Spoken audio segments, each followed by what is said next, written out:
buenas experiencias con los portales.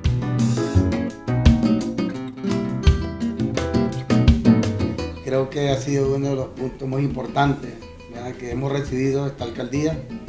Yo creo que hoy sí, más que nunca, ¿verdad?, las informaciones, ¿verdad?, que hemos logrado a través de lo que nosotros hacemos, eso realmente se va publicando. Yo creo que sí, hoy estamos avanzando una alcaldía que realmente va a ser eficiente para así realmente responderle a la población del municipio. En sí se puede dar cuenta la persona de cómo se está trabajando en la alcaldía, qué beneficio está obteniendo el alcalde, porque en la página se pueden publicar las diferentes gestiones que ha hecho el Consejo Municipal en coordinación con el alcalde. Y claro que beneficia siempre en el futuro, porque pienso yo que pueden haber ayudas por parte de otro país.